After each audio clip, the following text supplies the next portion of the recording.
sometimes things you just. But I'm intrigued. You know, when you look at these penalty shootouts, you mentioned earlier. You know, when all these keepers now playing these daft games. Right, so there was 9 penalties. United Arsenal, obviously 9 in total, wasn't there? 1 was saved. So for all the games these goalkeepers now are playing with the bottles and taking their time, try concentrate on saving the fucking penalty. Do you know what I mean? Playing all these mind games, it made no difference to you. There was 1 saved out of 9. So what are you up to? The Arsenal goalkeeper. I think it was 1 out of 10 because he was the final penalty. No, they didn't take the. Yeah, because Arsenal scored their 5th, which was their 4th goal. Right, okay, all right. For United to have to score, I think. Okay. So I never say with well, United. 1 out of 10. So you'd say there's obviously goalkeeping coaches, and I know you can play mind games, but focus on saving the penalty. Because what difference did it make to these goalkeepers? 1 save in 10. You know something, what I did? Get back to Roy and the gang in just a quick second, but remember, if you like this video, please like, share and subscribe. And also, don't forget to push the notification button so that you know when the next Big D video hits. And if you've got something to say, if you think we've missed something, if you think I've missed something, Gary, Roy, whoever I'm making a clip on, if you think we've missed something that's important, please put it in the comments. I read all of the comments. Anyway, in this clip, we're going to be looking at Roy, Gary, Jamie, Ian, talking about Manchester United's current resurgence, and we're going to hear what they've got to say. And I want you to think about, are Manchester United actually having a resurgence? Or is this just, I don't know, a little blip in the bad form guide for Manchester United, and do you think things will just go back to normal against Southampton and Brighton? But anyway, stick around after the clip because I'm going to be talking about what they're talking about, and also I'm going to be giving my thoughts on this resurgence and some of the things that Roy has said in this clip, which I think is a little bit unfair. But anyway, here's Roy and the gang. Are Manchester United back? You didn't even want to read that. That looked like it wasn't there before and someone's just wrote it in. Is that even written down? He just said that. It's like you was reading something, then you went, hang on a minute, Man United's back. Manchester United's back, past 342. They have done well, back in the though. title race, so just Should we move on? No, just back. Hey, no, it was a good day for him. Yeah, no, they were good. Good day, They I were tell you. good. Nice little, great win. Do you know what I Put like up Arsenal, about 10 them? men. They look like they've didn't got a have bit that, of. mate. They look like they've got a bit of attitude and like I like that Delit. I think he looks like he's going to put his body on the A lot line. of these players who are still new to the club, you need a few days like that for the players to get a feel for, if we do win a few big games, this is the buzz. Yeah. Listen, United obviously had a good following down there. Listen, United fans get criticised a lot. Listen, they travelled in numbers and they enjoyed it. And for the penalty shootout to be in front of the United fans, I thought the feel-good factor them players must get for it. You go, lad, if you get more of this, get some wins, and these fans will back you. Yeah. I thought it was a great feeling for the club and the joy in all the places. It's a step. It's one step, don't get me wrong. Yeah, Big yeah. step. Good day for Zirkzee. Good day for Zirkzee. Yeah, I had to Very be. good day. For You lots know of something, players. him going up to take that penalty, Yeah. obviously I was very torn. But what he went through a few weeks before, and then he's obviously, they've either said to him, you're taking one, or he said, I'm taking one. What do you think, Righty? Do you think he'll have volunteered, or what do you think? How do you think it's happened that he's taken the 5th penalty? Because you imagine that if you hammer him and you're thinking what he's been through the previous couple of weeks, putting him on the 5th one, you must think he must ask for it. Or? But no, the thing is that Amarin's either, like I say, it's either he said, I'll have that, or Amarin said, I've got enough faith in you for you to go and take that. So whichever way it's gone about, we're talking about somebody's his mentality. He's in a place where, I know I've been through some real crap recently. I'm going to go and That's the life of a striker, isn't it? exactly Ryan? is it. That's the life of a striker. And, you do, obviously he put us out, obviously us, but there's a certain feeling I had towards him where, you know what, well done to you. Well done to you, man. I was desperate for Arsenal to go through. I bet you were. No, not the Man United thing. Can't The fact, take chances. no, when you went out, that made me think, oh, the league. Liverpool. I just remember you last season. You just went out to all the cups here and you just went for the league. And Made no difference. I know, but what I'm saying is they won 16 out of 18. Yes. You went on like Yeah, an it was an unbelievable run, and you'll need to do that again. I was thinking, I can see Liverpool just being in them 4 competitions, going to the end. I'll argue all that. I think you just can't beat winning football matches, honestly. No, I agree. I just think sometimes I don't know. Sometimes things can just. But I'm get in the intrigued. way. You know, when you look at these penalty shootouts, mentioned earlier. You know, when all these keepers now playing these daft games. Right, so there was 9 penalties. United Arsenal, obviously 9 in total, wasn't there? 1 was saved. So for all the games these goalkeepers now are playing with the bottles and taking their time, try concentrate on saving the fucking penalty. Do you know what I mean? Playing all these mind games, it made no difference to you. There was 1 saved out of 9. So what are you up to? The Arsenal goalkeeper. I think it was 1 out of 10 because he was the final penalty. No, they didn't take the. Yeah, because Arsenal scored their 5th, which was their 4th goal. Right, okay, all right. For United to have to score, I think. Okay. So I never say with well, it's 1 out United. of 10. So you'd say there's obviously goalkeeping coaches, and I know you can play mind games a little, but focus on saving the penalty. Because what difference did it make to these goalkeepers?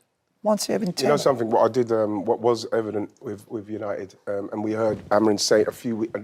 The first couple of games when he started, is about the mentality, and I think, and the strength of their mentality and the digging in. What he saw against Arsenal was a togetherness to the point where, when DISSECT made that block, Yeah, and that was such a aggressive. right, good you block. can feel there's a togetherness now, which you can see. Right, they're starting to believe. And obviously, 10 men down, they're going for it. You know what I mean? So that obviously is what Amarin said he wants to get instilled early doors. And it seems like that's instilled. And can I just say, just to mention, Bruno's finish was one of the best finishes you've seen. I thought he was brilliant at Absolute Anfield. Yeah, he was very good. You know what? There was man all. of the match at Anfield, didn't you? I did give him man of the match. He was At outstanding. Anfield, there was loads of talk about Trent obviously not being very good, but Dalot was so good, I thought. Did you not think he had Yeah, a really, he kept running at him. I thought he kept going at him, and everyone was saying about Trent and Real Madrid and all the headlines with that, but I was like, no one's actually mentioned how good Dalot was that day. I thought he was really Yeah, good, we but know poor Trent, is it? Yeah, God bless Roy Keane.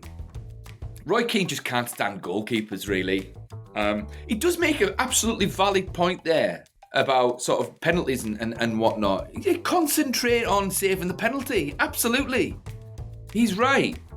And I think that goes across the board. There's a lot of play acting and gamesmanship and all of that kind of stuff in football at the moment. And it just feels as though there's a little bit too much overemphasis on all the little tricks and things like that, as opposed to actually being good at your job. So I do think Roy Keane's got a good point there. However, it's interesting that he didn't talk about the man of the match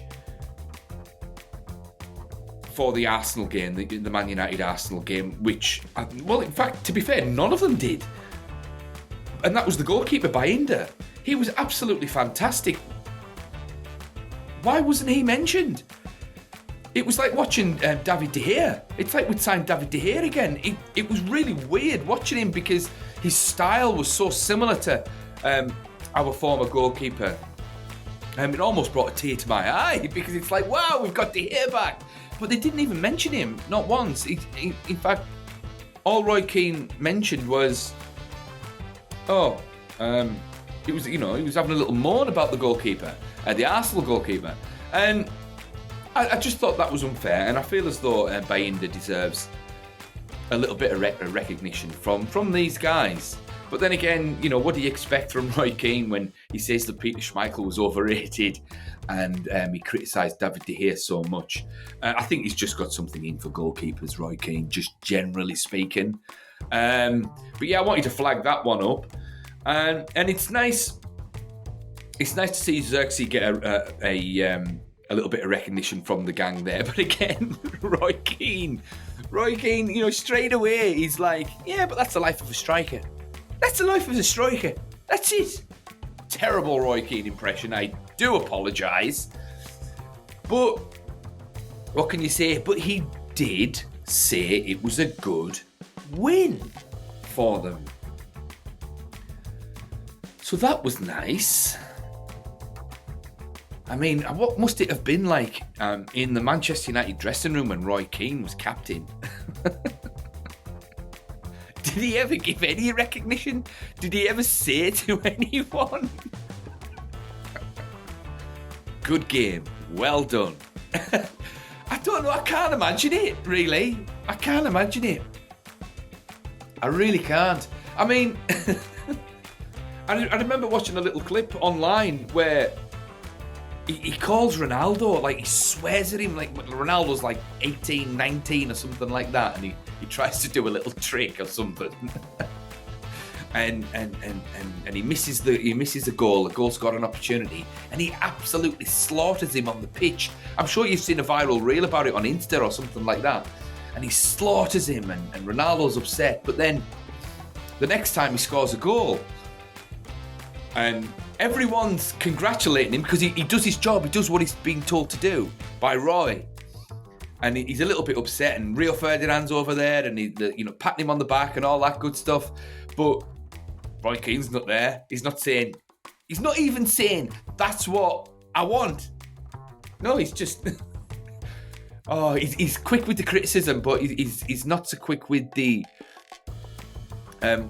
praise. But I mean, it takes a certain kind of personality to sort of respond to that kind of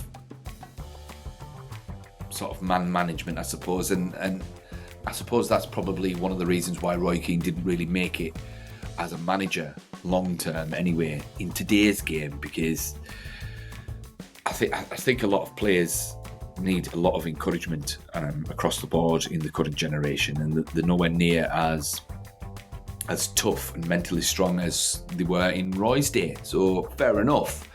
But yeah, nice to see Xerxes get a little bit of recognition. Nice to see the team get a little bit of recognition. Nice to see Dalot get a little bit of recognition there as well, because he's been playing well. Dalot's a very useful player. I like Dalot as well. So that was nice indeed. But as for Manchester United being back, very, very early doors. Very early doors, and it was quite. It was quite apt what Jamie Carragher said. Yeah, Man United are back, episode 391 or whatever it was he said. I like Jamie Carragher. Jamie Carragher, I think, gives the most astute, fair opinions when it comes to Manchester United anyway. Clearly he's not biased, and some of the things he's been saying for years now about Manchester United, when he doesn't have to, when he could just slaughter them, he's gone the opposite way, and he's giving credit where credit's due. So Jamie's usually the most consistent of the pundits, the big D feels, but anyway, what do you guys think? Are Man United back? Do you think Roy's overly critical? Is that part of his charm? Perhaps it probably is. He's the pantomime villain, as I've said many times before. But yeah, please give me your thoughts in the opinions in the comments. Because if you've reached this far in this video, then clearly you're interested in what I've got to say. And because of that, I am very grateful, and I would like to know what you have got to say. Is Jamie Carragher the most consistent and astute pundit on TV at the moment? Is Roy Keane unfair with not giving Bayinda any credit and not really giving Xerxes too much credit? But he did give the team a little bit of credit. But what do you guys think? Please, thoughts in the comments, and I'll see you in the next one.